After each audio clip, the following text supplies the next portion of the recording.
How much of your own identity would you enthusiastically slaughter for the narcotic warmth of absolute certainty? The brutal reality is, you would surrender every single drop of it for free. The sharp, violent echo of unquestioning obedience does not belong to a distant, nightmarish past, it is resting dormant inside your own skull, right now.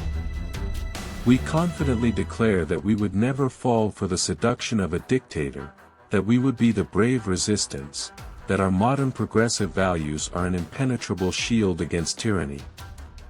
But the machinery of brainwashing does not require a desperate, starving nation or a violent military coup.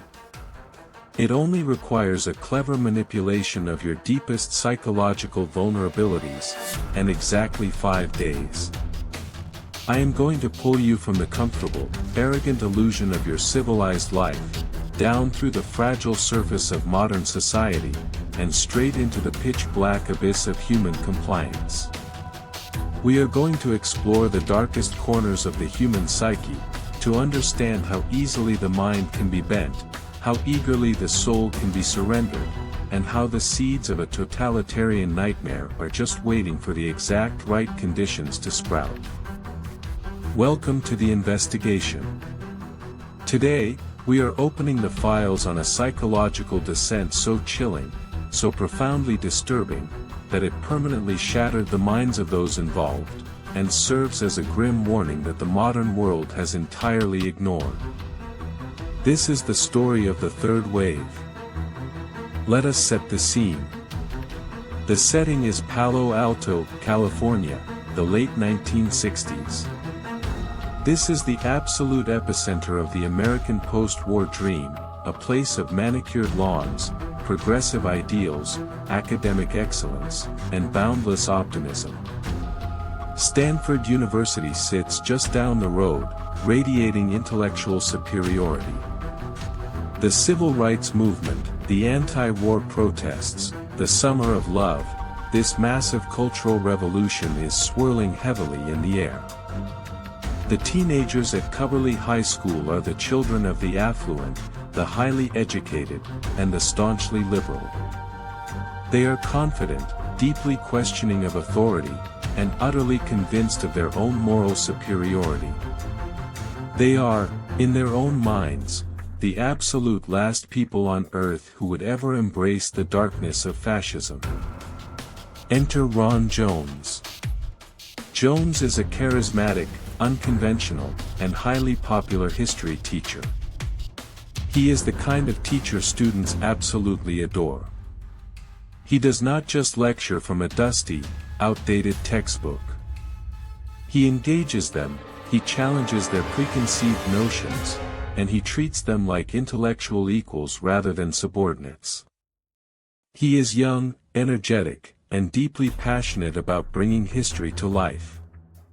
In his sophomore contemporary world history class, they are studying World War II. They are examining the rise of the Third Reich, the unimaginable horrors of the Holocaust, and the systematic destruction of millions of innocent lives.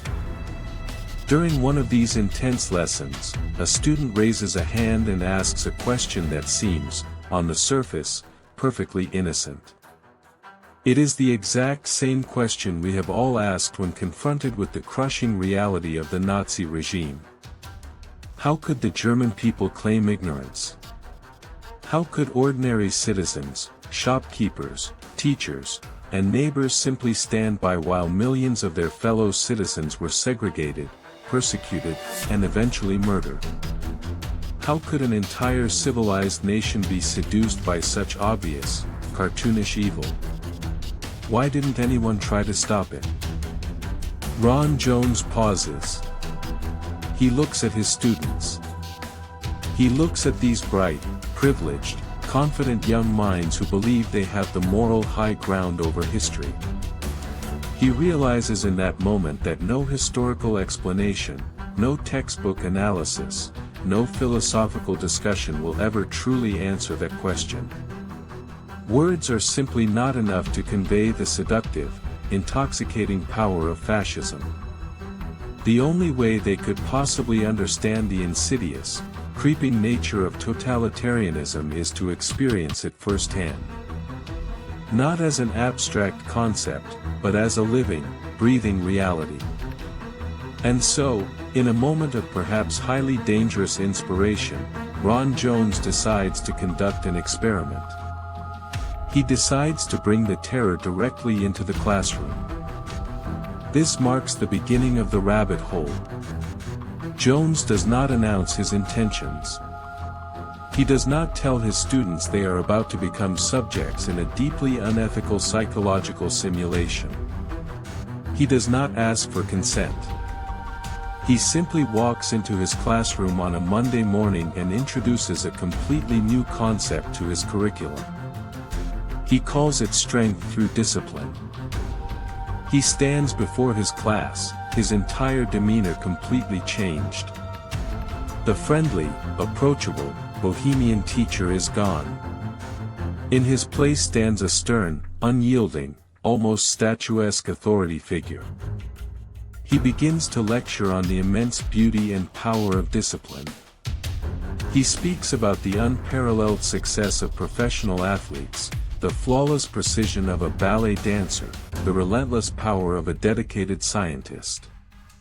He frames discipline not as a restriction of their freedom, but as a source of ultimate freedom and success. He tells them that true power, true potential, comes only from total self-control and absolute physical discipline. And then, he implements the rules. He commands the students to assume a new seating posture. Feet must be flat on the floor, ankles locked together, knees bent at a perfect 90-degree angle, hands placed perfectly flat behind the knees, and the spine held absolutely straight. He forces them to practice this agonizing posture over and over again until they can snap into it flawlessly in seconds. He times them. He barks orders. He drills them like military recruits. The atmosphere in the room shifts instantly. The relaxed, casual, feet on the desk vibe of a California high school is instantly replaced by a rigid, military tension. Jones introduces more rules, piling them on rapidly so the students do not have time to think. Students must be seated in the exact correct posture before the second bell rings. They must bring precisely sharpened pencils and specific paper to class. When asking or answering a question, they must stand rapidly beside their desks, face entirely forward, and begin every single sentence with the words, "Mr. Jones." If they fail to do so, they are severely reprimanded and forced to repeat the action until it is perfect. You might expect these rebellious, free-thinking teenagers of the 1960s to laugh in his face. You might expect them to push back, to roll their eyes, to stage a walkout, or to simply tell him he has lost his mind. But they do not. Instead, something deeply, profoundly unsettling happens. They comply. And they do not just comply reluctantly. They embrace it with a disturbing fervor. The structure is intoxicating. The clear rules, the shared expectations, the sudden and absolute absence of ambiguity, it provides an immediate, massive psychological relief. The burden of individuality, the constant, exhausting anxiety of having to be unique, cool, and independent, is completely lifted from their teenage shoulders. They are no longer 30 separate individuals struggling to define themselves in a complex world. They are a single, unified entity. They are functioning as a perfectly oiled machine. And the machine feels incredibly powerful. The speed of their responses improves dramatically. The focus in the room is absolute, cutting through the usual teenage lethargy like a knife. The students feel a surge of collective energy that they have never experienced before. They are captivated. They are hooked. The bell rings, ending the period. The students file out, their minds buzzing with this strange, electric new energy. Ron Jones sits at his desk, entirely stunned. He originally intended this to be a one-day exercise, a simple, perhaps slightly heavy-handed demonstration of obedience. But the profound, almost frightening eagerness with which his students surrendered their freedom has deeply unsettled him. He has dangled the bait of authoritarianism, and they have swallowed it whole. The trap has been set, the door has clicked shut, and the prey has walked willingly inside. The next day is Tuesday. The investigation deepens, pulling us further from the light of reason. We are now moving into the second phase of the experiment, a phase where individual identities begin to dissolve entirely. Jones enters the classroom on Tuesday morning, fully expecting the spell to have broken overnight. He expects the students to return to their normal, chaotic, chatty selves, perhaps laughing about how weird Monday's class was. Instead, he walks into a nightmare of his own making. He finds the room dead silent. Every single student is already sitting in the exact, rigid posture he demanded the day before. Their eyes are fixed straight ahead, staring blankly at the chalkboard. The tension in the room is palpable. It is thick, heavy, and completely devoid of the usual teenage warmth. Jones realizes in a cold sweat that he cannot stop now. The experiment has taken on a terrifying life of its own.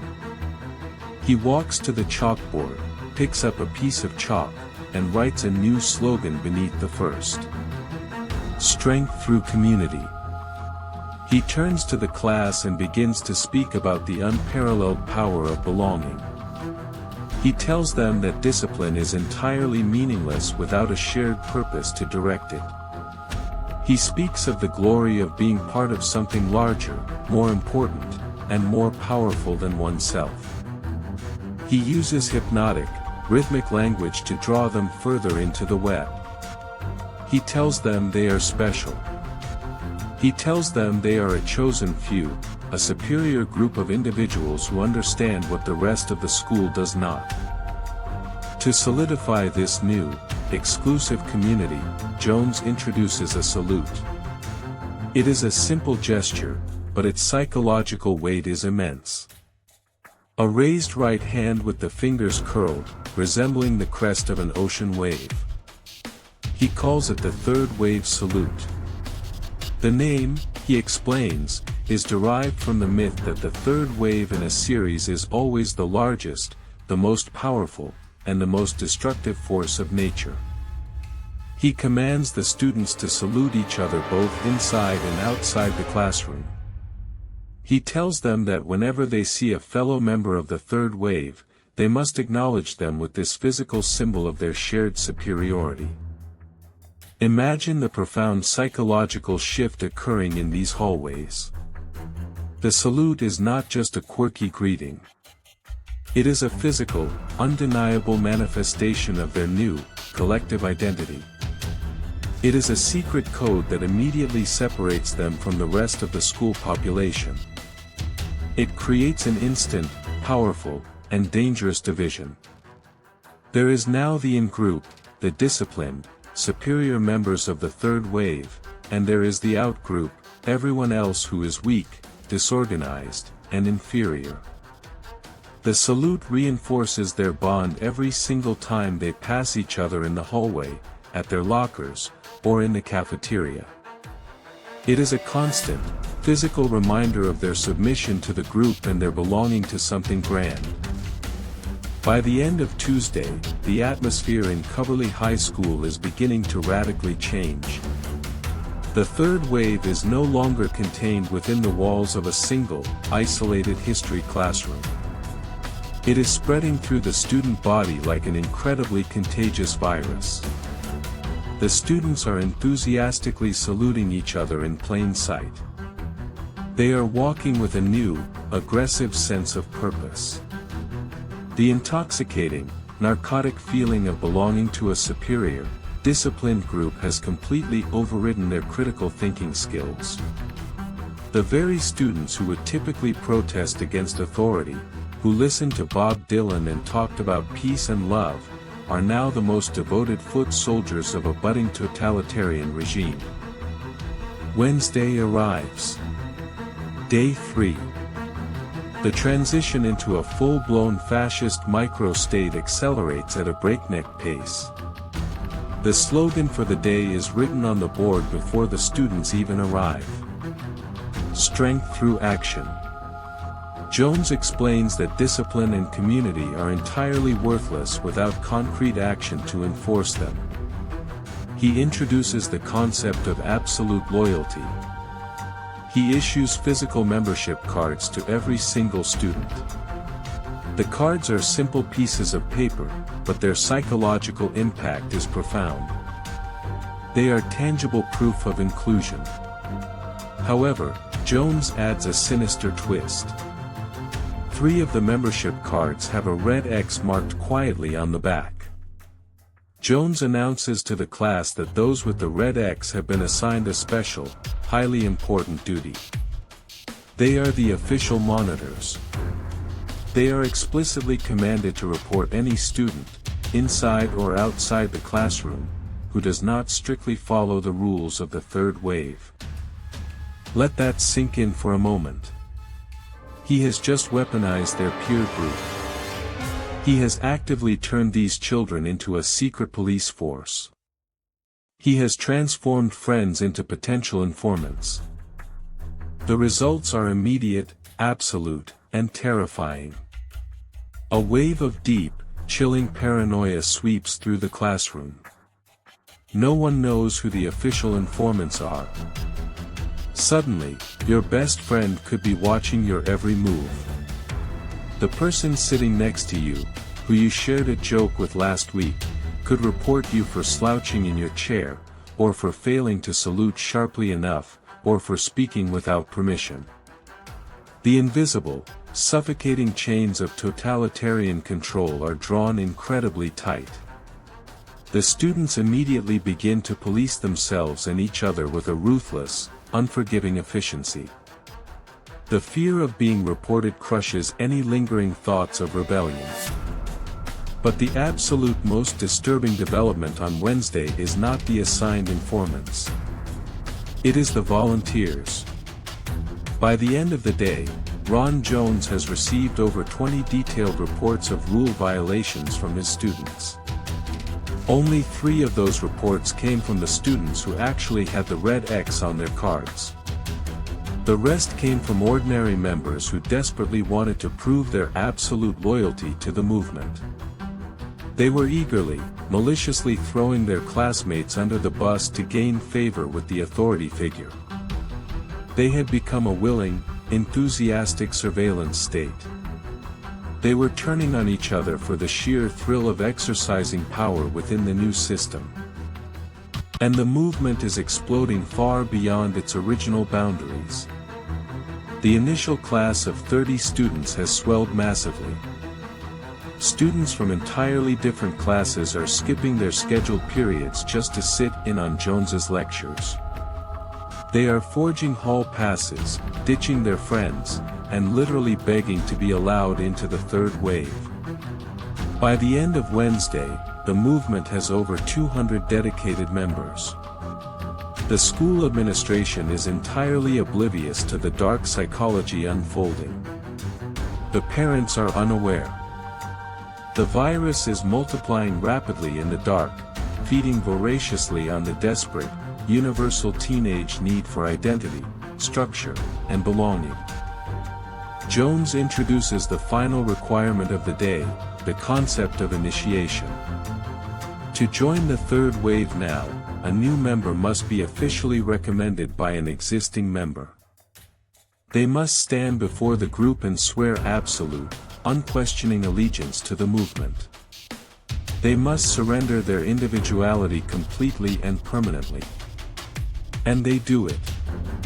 They do it with terrifying, tearful enthusiasm.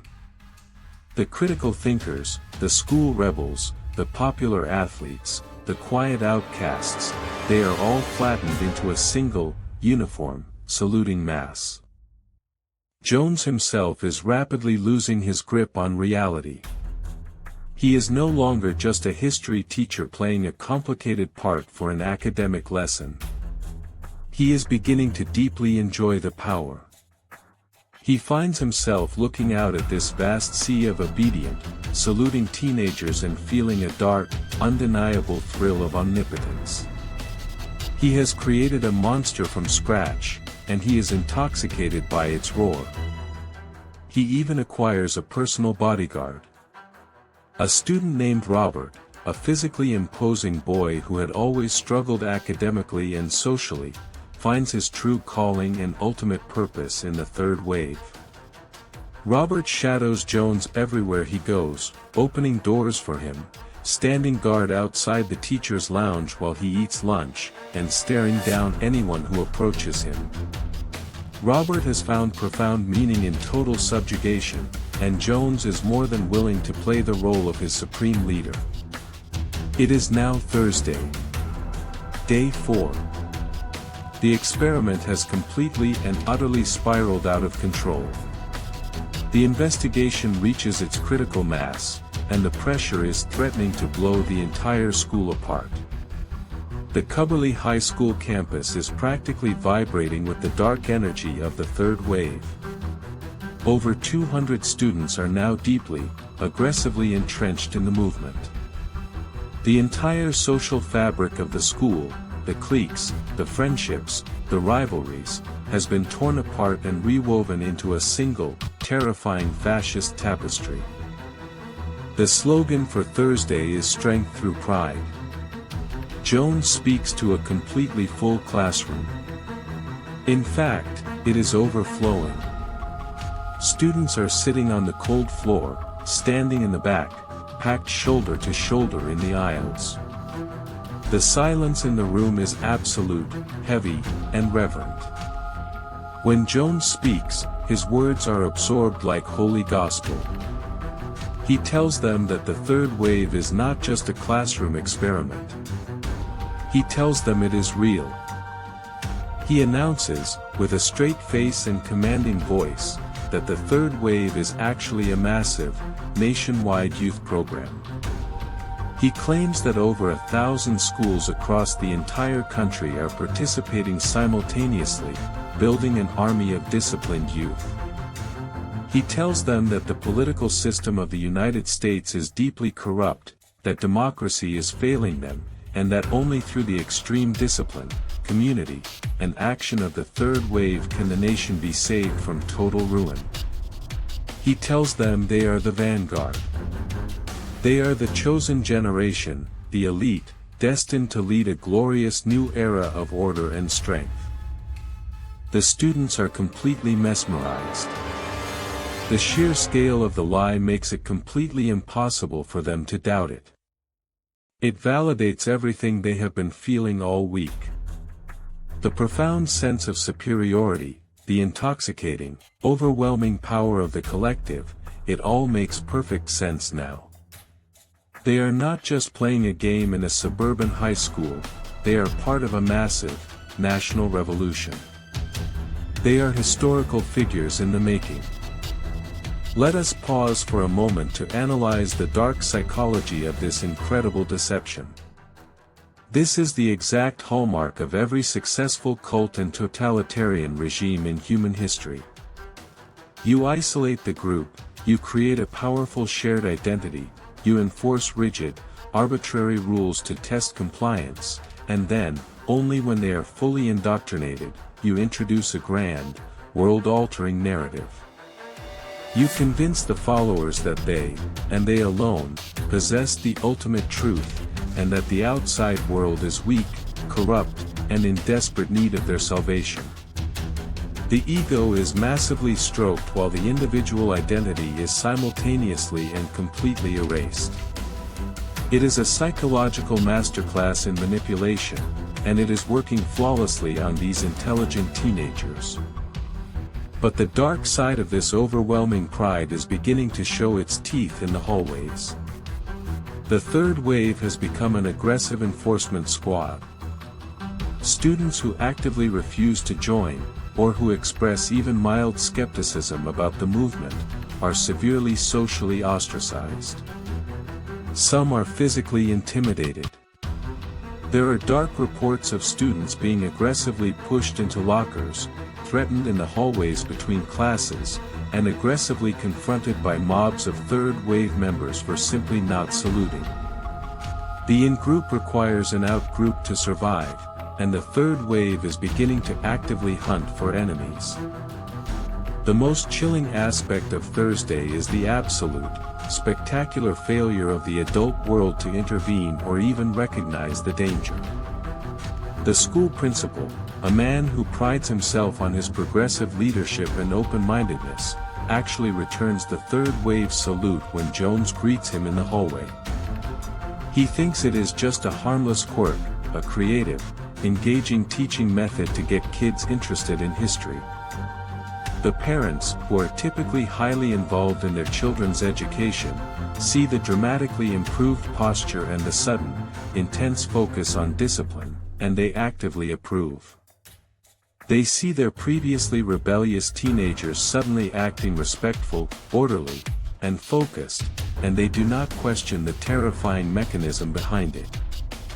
The adults are completely blind to the fascist machinery operating right under their noses, proving that totalitarianism doesn't arrive in jackboots, it arrives disguised as order and obedience.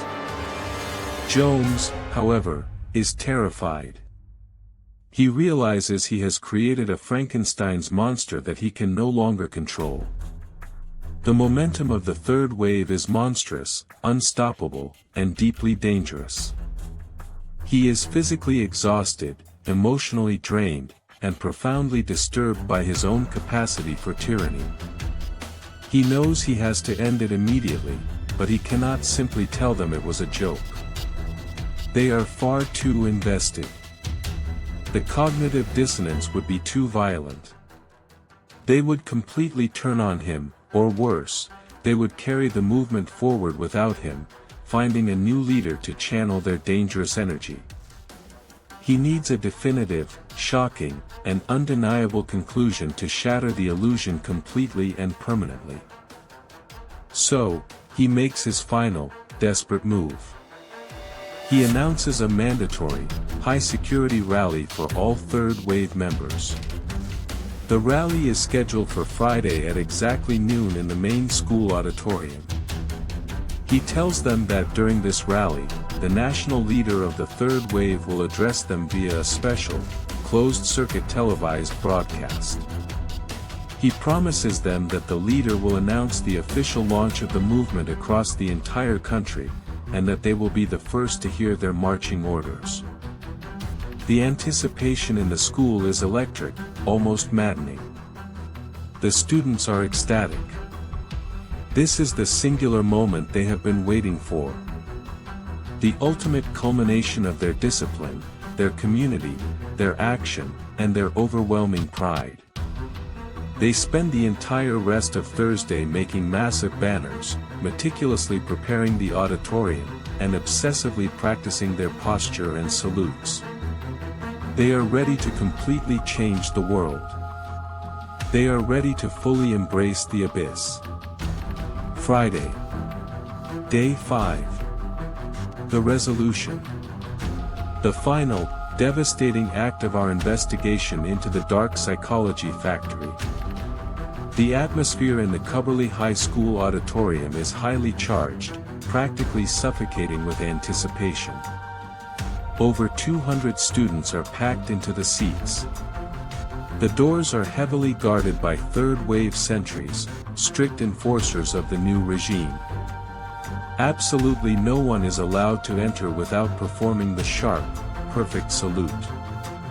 The room is decorated heavily with massive banners bearing the third wave logo, creating an atmosphere that looks shockingly like a historical photograph of a political rally from the 1930s.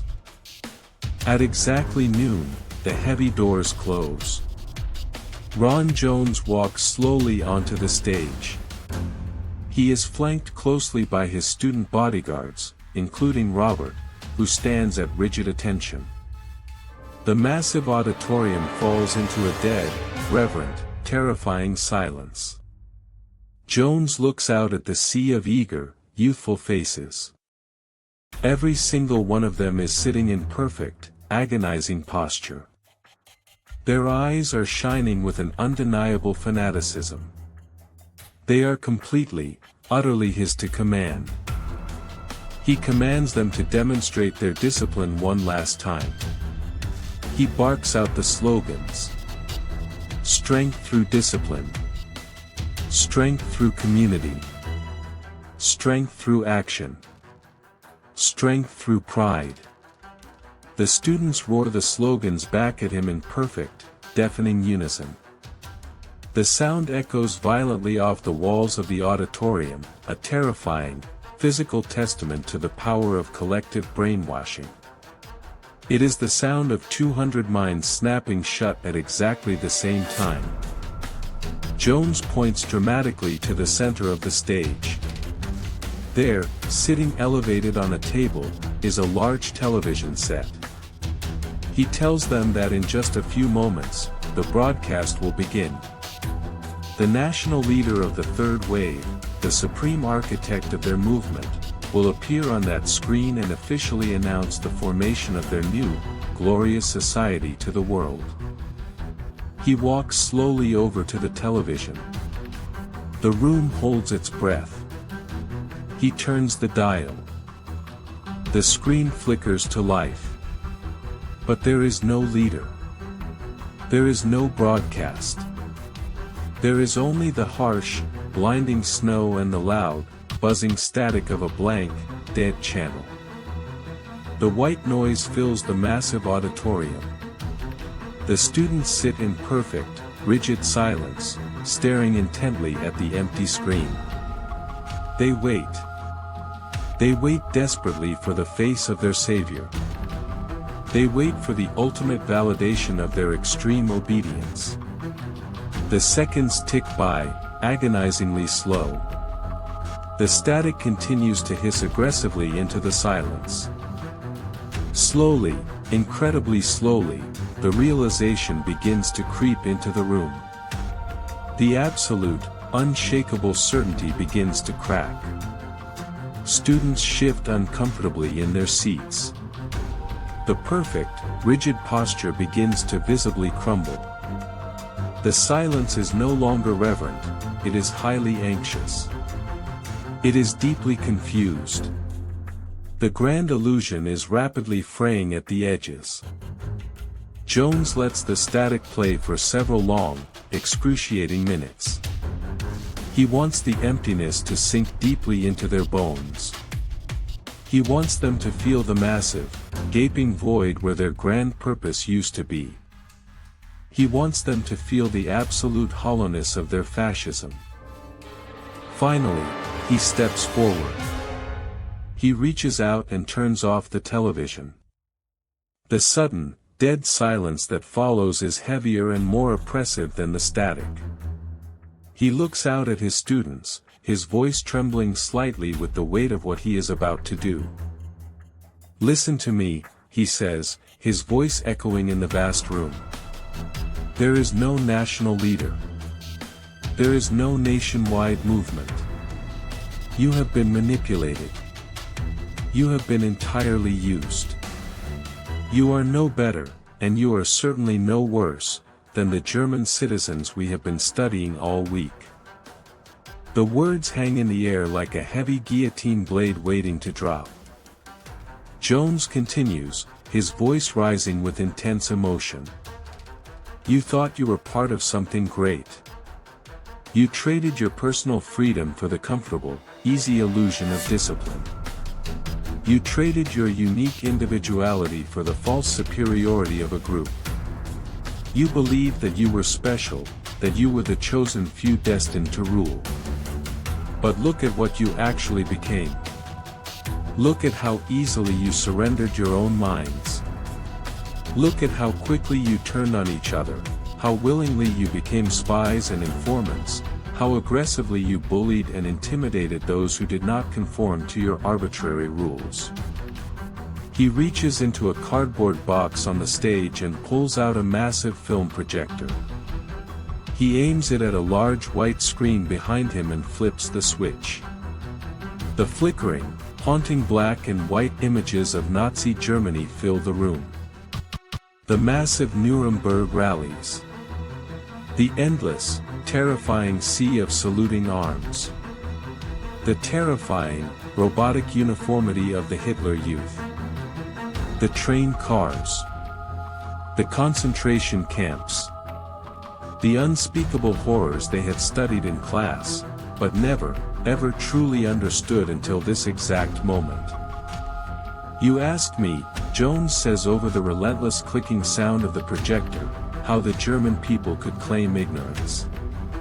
How they could possibly let it happen. Well, look at yourselves. You would have been the good fascists. You would have turned a blind eye to the atrocities. You would have followed orders right to the horrific end. Because the fascism isn't out there. It is not locked away safely in the history books. It is right here. It is inside you. The auditorium immediately erupts into chaos. But it is not the chaos of anger or rebellion. It is the chaos of profound, shattering psychological trauma. Students begin to cry out loudly. Some drop their heads into their hands, sobbing uncontrollably into their laps. Others simply stare blankly ahead, their minds entirely shattered by the sudden, brutal realization of their own monstrous potential. The mighty, invincible third wave, the vanguard of the new era, dissolves entirely into a room full of weeping, utterly terrified teenagers. They realize they have not just been tricked by a clever teacher. They realize they have discovered a horrifying, undeniable truth about their own human nature.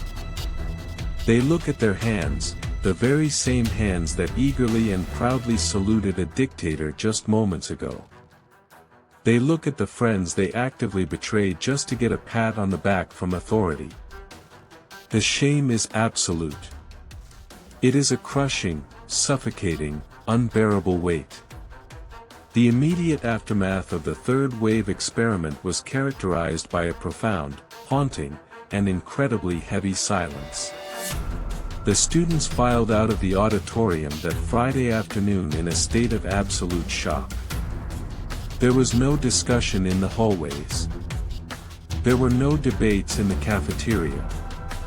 The events of those 5 terrifying days were immediately swept under the rug, buried deep beneath a collective mountain of overwhelming shame and trauma.